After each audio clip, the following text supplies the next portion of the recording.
My name's Josh, Joshua DaCosta, full name. Call myself the Black Body Coach. Essentially, I run the #1 black fitness company in the UK with regards to helping black professionals with their body, their health and their performance.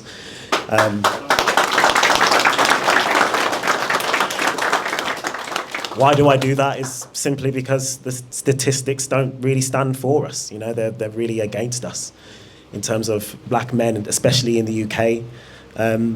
You know, we fought very long culturally to actually be recognised, to actually be justified with regards to what we do in our lives, and at the detriment of generational wealth, chasing generational wealth, we forget about generational health.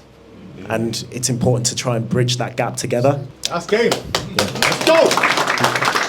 Growing up in Birmingham, B69, if I saw that on the wall, that means you had to stay out of there. That was my postcode, B69, so it was pretty much everywhere. I was very fortunate growing up.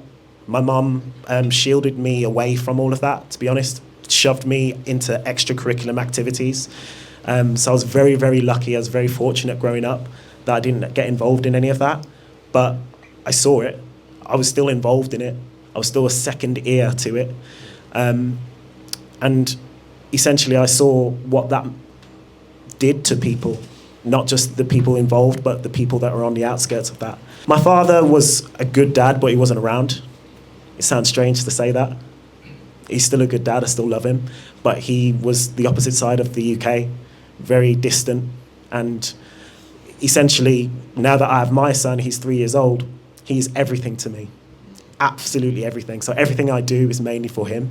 But that's because I've always grown up wanting to be the best dad that I could be because I didn't have that for myself. Personally, last year, I had a bit of a rough road. And that's when essentially I lost my own smile, I'll be honest. I would say 6 months of that last year, I was doing my own things. I was getting tattoos. I wasn't taking drugs or anything like that. Never really done that, really. But I was doing things that just weren't normal to me. I was trying to test myself in certain ways, unknowingly. And I lost my way. I lost my relationships. I lost my son at some point because we weren't under the same roof. So the last 6 months, alongside running this business, in the background, especially when you're marketing yourself and you're promoting yourself in front of everyone and you have to show this smile, I wasn't really smiling inside. I was smiling just because I needed to survive. And there's a lesson in there somewhere. Thankfully, I've reclaimed all of that. I'm back under the same roof with my son, living in Lichfield. I'm travelling back after this today. Get home just before midnight. It's all good. But essentially, you know, the way that I reclaimed myself and regained my own smile was just the things that I would actually teach my own clients, which is mental fortitude, mental fitness. One thing I have to teach. It's part of who I am. One thing that, you know, if you do not journal, if you do not do anything of that nature at all, it's fine. But we can all just think these things. We can think journal, right? I always think to myself now, what is one thing that you have gratitude for? One moment of your day that was a struggle, a bit of tension. Could have been anything, could have been small, could have been big. And then one thing that was an actual win for the day. It's different to the gratitude.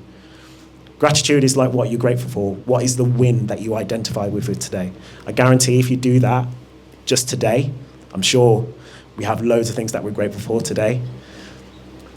But if you do that on a regular basis, I guarantee that you'll put one step forward and you'll be able to be closer to the smile that you have every single day.